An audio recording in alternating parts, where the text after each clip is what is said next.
The stars above Cygnus X 7 seemed dimmer than usual the night before they came. Lyra Orion stood on her apartment balcony, gazing at the twin moons that hung like pearl earrings against the velvet curtain of space. Something felt wrong in the harmony of things. As the colony's youngest symphony conductor at just 28, she had developed a sensitivity to dissonance that extended beyond music into life itself. The colony world of Cygnus X 7 was known throughout the galaxy for its artistic legacy. What had begun as a mining operation a century ago had evolved into humanity's cultural jewel. The unique atmospheric composition created acoustics unlike anywhere else in settled space. And over generations, the colony had developed musical traditions of astounding complexity and emotional depth. Their symphonic compositions were studied across human space, renowned for their mathematical intricacy and profound emotional resonance. Lyra's fingers tapped against the railing, composing in her mind as she often did during moments of unease. Tomorrow would be the premiere of her newest piece with the Stellar Harmonic Orchestra. After 3 years as conductor, this would be her first original composition performed by the full ensemble, a symphony she had named Echoes of Tomorrow. The music wove together hope and uncertainty, the fundamental emotions of human colonization across the stars. She sighed and turned back inside, crossing to the antique piano that dominated her living space. The instrument was a family heirloom, brought at enormous expense from Earth itself. Her fingers found the keys without thought, and she began playing fragments of Tomorrow's composition, adding new variations that had just occurred to her. The music filled her small apartment, the notes hanging in the air like visible things. Little did she know these would be the last notes played freely on Cygnus X 7 for a long time. They came before dawn. No warnings, no communication attempts, no demands. The first sign was silence, the abrupt cessation of the atmospheric comm network that kept the colony's dispersed settlements connected. Then came the pressure, a subtle but unmistakable heaviness that pressed against the mind like a headache without pain. Lyra woke disoriented, reaching for her comm unit out of habit. Dead. The backup systems also dead. Out her window, she saw neighbors emerging from their homes, faces displaying the same confusion.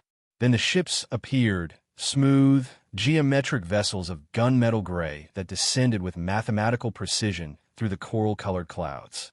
They were beautiful in their way, perfect tetrahedrons with seamless surfaces that reflected the morning light.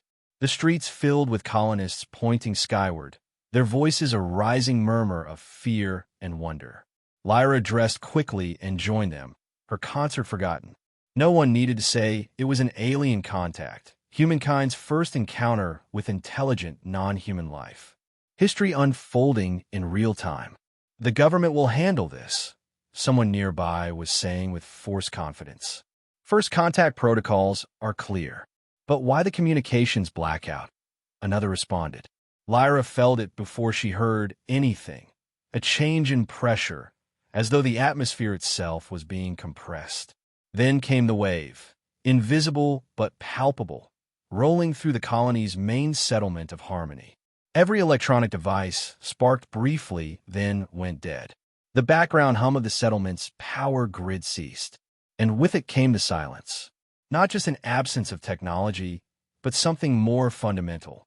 The pressure Lyra had felt upon waking intensified, and with it came a dampening of everything. Colors seemed less vibrant, sounds muffled, and most disturbingly, emotions flattened. Fear remained, but the sharp edge of it dulled to a gray acknowledgement of danger. It was as though someone had turned down the volume and saturation of reality itself. Through this emotional fog, Lyra watched the first of the alien vessels land in Harmony's Central Plaza, displacing the statue commemorating the colony's founding. No landing gear extended. The vessel simply stopped a precise meter above the ground. A seam appeared in its perfect geometry, and from within emerged the first of the silencers. They were bipedal, roughly humanoid in their general shape, but the similarities ended there. Their bodies appeared to be an integration of biological and technological components, so seamless it was impossible to determine where one ended and the other began. Their skin, if it could be called that, had the same gunmetal sheen as their ships, but it rippled with subtle movements suggesting something living beneath. Their heads housed no visible sensory organs, just a smooth ovoid with a pulsing light at the center that shifted from blue to green to white. They moved with unnerving efficiency, neither hurried nor slow, each motion precisely calibrated. Within moments more, ships landed throughout the settlement, and more of the beings emerged. There was no violence, no weapons fired. They simply began deploying devices, small pyramidal objects that, when placed, created a visible ripple in the air before becoming transparent. Lyra found herself backing away, the musician in her recognizing a pattern to their deployment. They were creating a grid, and whatever those devices were, they strengthened the dampening effect. Each new device activated made thinking itself more difficult, emotions more distant. A high, keening sound cut through the haze. Nearby, an elderly woman had fallen to her knees, hands pressed to her temples, screaming. The sound was jarring, anomalous in the unnatural calm that had descended.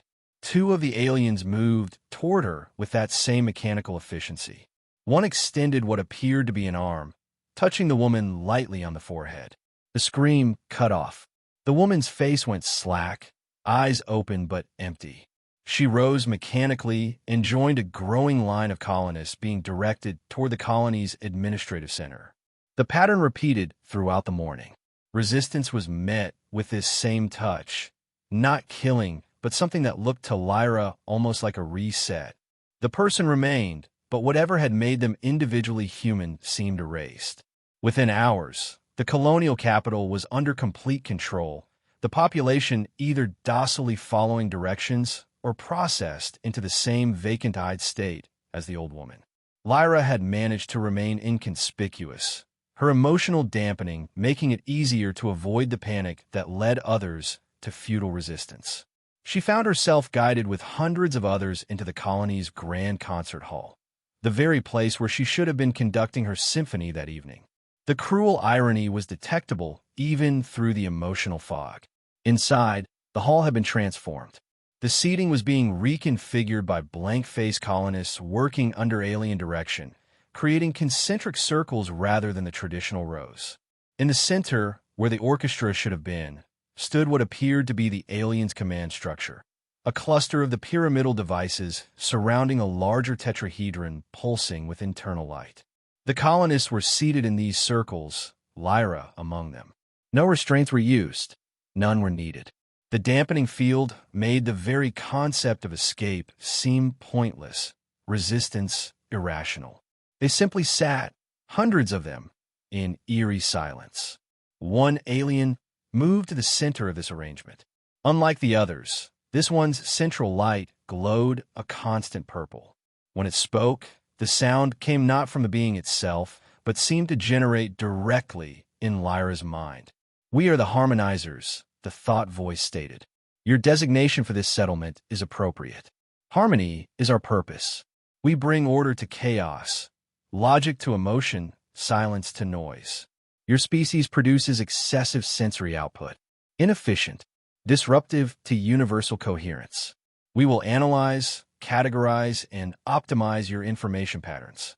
The being's head swiveled with mechanical precision, the purple light scanning the assembled humans. "Resistance is counterproductive. Compliance is optimal for both species. We do not destroy, we improve. This process has been executed successfully on 17 sentient species. The procedure is efficient." Throughout that first terrible day, Lyra observed the methodical occupation of her world. The aliens, the harmonizers as they called themselves, established control centers in all major colonial installations. Their dampening technology expanded to cover the entire settlement and beyond, creating a network that subdued the population without the need for conventional weapons or restraints. By nightfall, the conquest of harmony was complete, accomplished with such clinical efficiency that fewer than 24 colonists had been reset into the vacant-eyed state Lyra had witnessed. The rest, herself included, existed in the gray, emotional twilight imposed by the dampening field, following directions without question, their will to resist smothered under a blanket of artificially imposed apathy. As darkness fell, Lyra found herself assigned to a dormitory facility with hundreds of others. Formerly a school, the building had been rapidly repurposed for human containment. They were fed a nutritionally complete but tasteless substance, given water, and assigned sleeping pallets. No one spoke much. Conversation seemed pointless under the influence of the dampening field. Lyra lay awake in the darkness, trying to hold onto herself. She was a conductor, a composer. Music was her life's purpose. Even through the emotional haze, she felt the wrongness of its absence like a phantom limb. In her mind, she began to play her symphony, note by note, measure by measure. The dampening field couldn't reach her thoughts, not completely. The music was still there, silent but present. As she mentally played through her composition, something unexpected happened. For a brief moment, the emotional fog thinned. A flash of genuine anger pierced through, sharp and clarifying. It faded quickly, but the experience left her shaken. There had been a fluctuation in the field, coinciding exactly with a complex emotional crescendo in her mentally rehearsed music. Probably coincidence, the dampened part of her mind suggested. But a smaller, clearer voice whispered, or perhaps not. The following morning brought new developments. The harmonizers began a systematic evaluation of the colony's cultural database. Humans with relevant knowledge were identified and segregated for interviewing. As the colony's leading musical figure, Lyra was among the first selected. She was brought to the concert hall again, now transformed into what appeared to be the harmonizer's central analysis facility. The purple-lighted leader awaited her, surrounded by what Lyra recognized as musical instruments from the orchestra, musical scores, and recording equipment from the colony's archive. "You are designated as conductor," the thought voice stated. "You organize sound patterns produced by multiple humans simultaneously. Explain the purpose of this activity." Despite the dampening field, Lyra felt a spark of indignation at the reduction of her art to sound patterns. She responded carefully. Music is communication. It expresses ideas and emotions that cannot be conveyed through language alone. The purple light pulsed. Inefficient. Language is precise. These sound patterns contain excessive data without clear informational content. "The emotional content is the information," Lyra replied. "Emotion is neurochemical noise. It interferes with logical processing. Our analysis indicates your species relies on this noise for decision-making. Inefficient. We will help you evolve beyond this limitation." The harmonizer gestured to the musical scores spread before them. "These symbols represent your sound patterns. We have analyzed their mathematical structure. Some aspects show promising logical frameworks, particularly the mathematical relationships of frequency. However, the purpose of variations in volume, tempo, and instrumental selection remains unclear." Over the next several hours, Lyra found herself in the surreal position of explaining music theory to an alien intelligence that could grasp its mathematics but not its meaning. The harmonizer recorded everything, occasionally bringing in other colonists with musical knowledge to confirm or expand upon Lyra's explanations. What became clear was that the harmonizers were not bent on destruction, but on what they perceived as improvement. They genuinely believed they were helping by stripping away the noise of emotion and art, leaving only logical efficiency. This was, in its way, more terrifying than simple aggression would have been.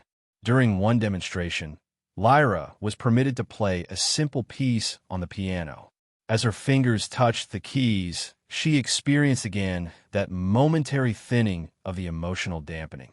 The harmonizer showed no recognition of this effect, instead scanning the instrument and recording the sound patterns for analysis. "The vibrations follow predictable mathematical progressions," it noted. "This aspect is orderly." "But why do humans respond with neurochemical cascades?" to these vibrations. Inefficient. It's not inefficient, Lyra argued, emboldened by the slight emotional clarity the music had granted her. It's connection. Music connects us to each other and to something larger than ourselves. Connection can be achieved through logical data exchange. Your method introduces unnecessary variables and unpredictability. The interrogation continued for days. Lyra was brought back repeatedly, as were other musicians, artists, and cultural leaders. The harmonizers' interests seemed genuine, if completely alien. They were cataloging human culture not to preserve it, but to understand how to more effectively neutralize its emotional impact. During the third such session, Lyra made a discovery. The harmonizer had requested a demonstration of different musical styles. When she played a particularly complex piece with rapidly shifting time signatures and harmonic structures, she noticed a momentary fluctuation in the alien's purple light. It dimmed briefly, and the thought voice paused mid-sentence. Just a slight processing hesitation, but it confirmed what she had begun to suspect. The dampening technology the harmonizers employed was calibrated to suppress predictable emotional patterns. Complex, rapidly changing emotional states, exactly the kind evoked by the most sophisticated music, created processing challenges for their systems. That night, back in the dormitory, Lyra lay on her pallet and considered this weakness. If simple piano pieces could momentarily thin the dampening field for her, and complex compositions could cause processing hesitations in the harmonizers themselves, what might a full symphony do? Especially one designed specifically to exploit this vulnerability? For the first time since the invasion, Lyra felt something like hope breaking through the gray fog of imposed apathy. She began to compose in her mind, not the symphony she had been scheduled to premiere, but something new, something that would incorporate the most complex emotional transitions human music had ever achieved, layers upon layers of harmony and dissonance, joy and sorrow interwoven with mathematical precision but emotional abandon. She named it, in the privacy of her thoughts, the Symphony of Defiance. Lyra's days fell into a pattern. Morning interrogations with the purple-lighted harmonizer, whom she now thought of as the analyst. Afternoons in the dormitory with other contained colonists. As weeks passed, the harmonizers began permitting limited movement within designated areas for those deemed low dissonance risks, those who had demonstrated consistent compliance. Lyra's apparent cooperation during the musical analysis sessions earned her this status. It allowed her limited access to other musicians and, crucially, to some instruments that the harmonizers had collected for study but deemed non-disruptive under the dampening field. She began to whisper her plan to trusted colleagues, fellow orchestra members, composers, even talented amateurs. The dampening field made recruitment difficult. Many couldn't summon enough emotional engagement to care. But music itself seemed to provide temporary clarity, and so Lyra's recruitment strategy included having potential allies play simple duets with her, using the momentary emotional clearing this created to explain her discoveries and plan. "They can't process complex emotional shifts," she whispered to Marcus, the orchestra's first violinist, as they played a simple Bach piece together. "Their dampening technology works on predictable patterns. But our most complex music, it creates blind spots." Marcus's eyes, dull for weeks, showed a flicker of understanding. "You want to compose something to exploit this?" "I already am, in my head, but I need help to communicate it, to teach it without them realizing what we're doing." Slowly, methodically, Lyra built her resistance, not with weapons or traditional sabotage, but with music theory disguised as compliance. During analysis sessions with the analyst, she would deliberately focus on simpler compositional structures, saving her insights into emotional complexity for her growing network. The Symphony of Defiance took shape in fragments, passed musician to musician under the guise of permitted recreational activity. The harmonizers, monitoring but not comprehending the emotional content of the music, observed only approved instruments being played at appropriate volume levels, producing mathematically consistent sound patterns. They could not, recognize the revolution being composed before them. Lyra encountered her first major obstacle 6 weeks into the occupation. During a session with the analyst, she was shown a new device the harmonizers had developed based on their study of human music. "We have identified the neurological pathways activated by your sound patterns," the thought voice explained. "This device optimizes those pathways for logical processing, removing inefficient emotional responses." The device resembled a small silver headset.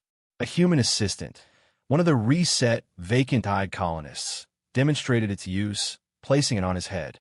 When Lyra played a piece known for its emotional intensity, the man showed no response. "The optimization is successful," the analyst stated. "All colonists will be fitted with these devices within 14 days. Your sound patterns will remain as mathematical exercises, but the disruptive neurochemical responses will be eliminated. Your species will take its first step toward true harmony." Lyra struggled to maintain her outward calm. This development threatened everything. Once those devices were distributed, even music's temporary effect on the dampening field would be neutralized. The Symphony of Defiance would fall on deaf ears, not physically deaf, but emotionally incapable of receiving its message. The timetable had just accelerated dramatically. They no longer had months to perfect their plan. They had days. That night, Lyra gathered her core group of conspirators. Despite the risk, they met in the acoustically isolated practice room the harmonizers had designated for their cultural preservation studies. 23 musicians, each carrying the fragments of the Symphony of Defiance in their minds.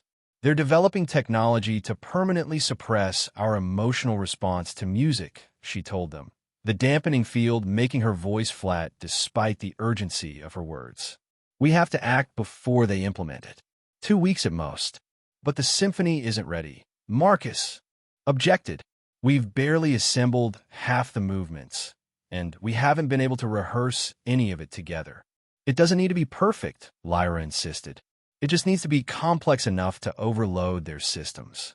And we need to find a way to broadcast it throughout the colony simultaneously." Another musician, Elara, who had worked in communications before the invasion, spoke up. "The colony's emergency broadcast system. It was designed to be independent of the main communications grid, hardened against solar flares and other natural phenomena. If it survived the initial invasion, the harmonizers would have studied it, possibly repurposed it," Lyra finished the thought. "Yes, but they wouldn't have dismantled the infrastructure, the speakers, the amplification network. It's too useful for their own announcements. We just need to access the broadcast center and override their controls." It was the most dangerous phase of the plan. The broadcast center would be heavily monitored, likely with multiple harmonizers present at all times. But there was no alternative. "I can get us in," said Thomas, a quiet man who had rarely spoken during their meetings. "Before the invasion, I was head of maintenance for colonial communications. I know every access point, every maintenance tunnel. There are ways into the broadcast center that don't appear on any official schematics." They spent the night planning, the act of focused collaboration itself seeming to strengthen their resistance to the dampening field. By morning, they had a strategy, risky, with countless potential points of failure, but possible. Over the next 10 days, they worked with feverish intensity, always careful to maintain their facade of docile compliance. The Symphony of Defiance was completed, not as Lyra had originally envisioned it, but perhaps more powerful for the collaborative improvisation its creation had required. Each musician memorized their part. No written scores could be risked. On the 11th day, the harmonizers announced the beginning of the neural optimization program. The first 100 headsets would be distributed the following morning, with priority given to those in leadership and cultural positions. Lyra and most of her fellow conspirators were on that initial list. That night, they made their move. Thomas led a small team through the maintenance tunnels as planned. Lyra and several others created a distraction, a permitted evening concert of mathematically optimized music the harmonizers had approved for study. The remaining conspirators positioned themselves throughout the settlement, ready to relay signals and, if necessary, create secondary distractions. The tunnel access proved more difficult than anticipated. Security measures have been added that weren't on Thomas's outdated schematics. Precious minutes ticked by as they worked to bypass these obstacles, the ever-present dampening field making it difficult to maintain the necessary focus and determination. At the concert, Lyra played mechanically, her mind with her friends in those dark tunnels. The audience of colonists sat in dull-eyed attention, while harmonizer observers recorded and analyzed the performance. The analyst itself was present, its purple light steady as it processed the deliberately simplified musical patterns. Then, a signal, 3 short notes played slightly sharp by the second violinist. Thomas's team had reached the broadcast center. Now came the most dangerous part. They needed 15 uninterrupted minutes to override the controls and upload the Symphony of Defiance to the emergency broadcast system. Lyra gave the counter signal, a minor chord where a major was written. Across the settlement, her conspirators began their synchronized actions. Small, seemingly unrelated incidents, a kitchen fire in the dormitory, a water pipe rupture near the harmonizer's secondary command center, a power fluctuation in the medical facility. Nothing that would trigger a major response, but enough to divide the harmonizer's attention. At the concert, Lyra abruptly shifted the performance. Instead of the approved piece, she launched into a complex solo improvisation. The analyst's purple light flickered immediately. Processing resources diverted to analyze this unexpected deviation. This pattern is not authorized, the thought voice stated. A traditional prelude, Lyra responded smoothly. Mathematical variations preparing listeners for the main composition. The emotional impact is negligible under your dampening field, but the tradition helps humans focus on the subsequent patterns. A plausible explanation, delivered with the flat effect the dampening field imposed. The analyst's light stabilized, though it continued monitoring the performance with heightened attention. Lyra played on, walking a knife's edge between complexity sufficient to occupy the analyst's processing capacity and patterns so disruptive they would trigger a full alert. Behind her, the orchestra followed her lead, adding layers of complexity while maintaining a facade of mathematical order. 11 minutes. 12. 13. A commotion at the back of the concert hall.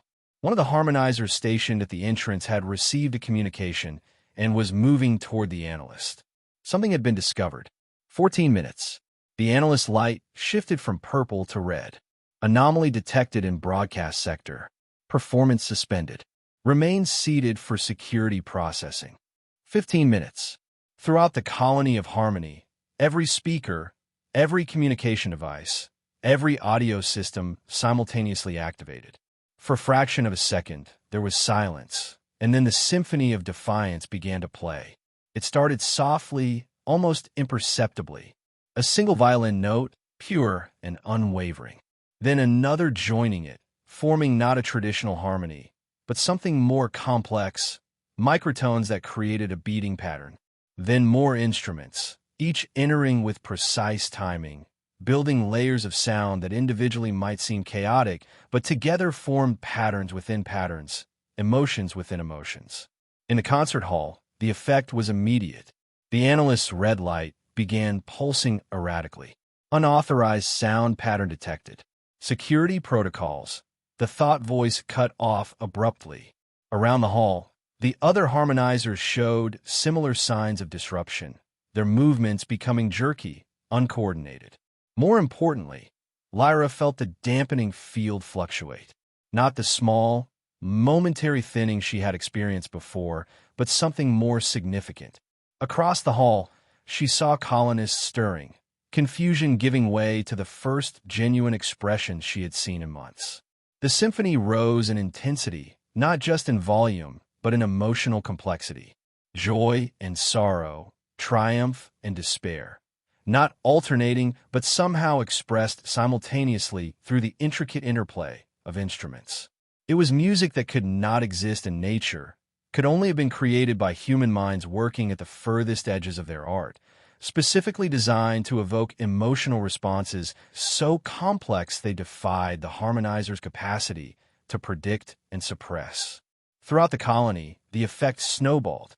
As the dampening field fluctuated, humans began responding more strongly to the music, their heightened emotional states creating feedback loops that further disrupted the harmonizer's technology. Systems designed to impose order on predictable patterns found themselves overwhelmed by cascading waves of complex, contradictory emotional data. In the concert hall, chaos erupted. The analyst staggered, its smooth movement replaced by spasmodic jerks. Signal cont, contamination. The thought voice stuttered in Lyra's mind. Emotional noise X, exceeding filter cap capacity. Colonists were standing now, the months of emotional suppression giving way to a tidal wave of released feeling. Some wept, some shouted, some simply stood in stunned silence as colors brightened and sounds clarified around them. The harmonizer's response was uncoordinated. Some attempted to approach the nearest humans, arms extended to perform the reset touch. Others moved toward exits, seemingly attempting to escape the flood of emotional data. Their movements, once precise and efficient, now had the halting quality of machines experiencing catastrophic processing failures. Outside, reports came in through recently reactivated communication devices. Throughout Harmony, the same scene was playing out. The harmonizer's dampening field was collapsing under the onslaught of the Symphony of Defiance, their coordinated network giving way to individual units trying to process what they had been programmed to consider noise. Most telling was the response of the colonists who had been reset by the harmonizer's touch. As the symphony played, many of them began to show signs of awakening, twitching, blinking, expressions of confusion replacing vacant stares. The reset hadn't erased their humanity, merely suppressed it behind the same type of dampening technology that had subdued the rest of the colony. And what the symphony could disrupt on a large scale, it could also disrupt on the neural level. 3 hours after the Symphony of Defiance began broadcasting, the first harmonizer ship lifted off from the colony. Others followed, their perfect geometric forms now moving with visible irregularity, trajectories wobbling as they ascended through the atmosphere. No announcement was made, no terms dictated. It appeared that the harmonizers, facing a threat their logical systems could not process or counteract, had made the only logical choice available: retreat. By nightfall, they were gone. The dampening field had collapsed entirely, leaving the colony awash in unfiltered emotion for the first time in months. The aftermath was not simple joy or relief, but a complex mixture of feelings as chaotic as the symphony itself. Grief for what had been lost, anger at the violation, fear that the reprieve might be temporary, and beneath it all, pride in their unexpected victory. Lyra stood in the central plaza, watching the stars emerge in the evening sky. The same stars she had gazed at the night before the invasion, though she was no longer the same woman who had stood on that balcony. None of them were the same. They'll be back, won't they? Marcus asked, joining her. Or others like them, once they've analyzed what happened, found a way to counter it. Perhaps, Lyra acknowledged. But they'll find us ready. Music was only the beginning. The principle works for all forms of art, all expressions of human emotion and creativity. The more complex, the more powerful the effect. And complexity is what we do best. Above, where the harmonizer's ships had been, a new satellite array was being hastily constructed from repurposed colonial technology. The Symphony of Defiance now broadcast continuously into space in all directions, a warning to the retreating invaders, a beacon to any human ships that might be searching for the suddenly silent colony, and a promise to the cosmos. Humanity would not go quietly. In the weeks that followed, recovery began. The colony's systems were restored, its people healing from the psychological trauma of emotional suppression. The reset colonists gradually recovered, though many would need long-term therapy to fully process their experience. Lyra returned to conducting, but her focus had changed. The Stellar Harmonic Orchestra now served a dual purpose: cultural expression and planetary defense. Research teams worked alongside musicians to better understand the effect of complex emotional patterns on the harmonizer's technology, developing new compositions specifically designed to disrupt potential future invasions. 6 months after the retreat of the harmonizers, long-range sensors detected a signal from deep space. It took the analysts weeks to decode it, and when they did, the message was brief but telling. Anomaly classification, emotional chaos cascades. Threat level, maximum. Species status, quarantine recommended. Reasoning, information patterns resistant to harmonization. Contamination risk to logical order, unacceptable. The message hadn't been intended for human recipients. It appeared to be an automated report sent to some distant command structure. But its implications were clear. The harmonizers had retreated not merely from Cygnus X7, but from humanity as a whole, recommending isolation rather than further contact. Lyra had the message framed and hung in the rebuilt concert hall. Beneath it, she added a quote from an ancient Earth composer whose work had formed one of the foundational patterns of the Symphony of Defiance. Music expresses that which cannot be put into words and that which cannot remain silent. On the anniversary of the invasion, Cygnus X7 held a memorial concert. The Symphony of Defiance was performed in its complete form for the first time since the retreat, not as a weapon now, but as a testament to the power of human creativity and emotion. As Lyra raised her baton to begin, she saw not just her orchestra before her, but the future of her colony and perhaps humanity itself. A future where art was recognized not as luxury or entertainment, but as the fundamental expression of what made them human. And in a universe where the logical and the linear might be more common than they had ever imagined, that uniqueness was both their strength and their shield. The final note of the symphony hung in the perfect acoustics of the hall, neither fading nor diminishing, but transforming into something else.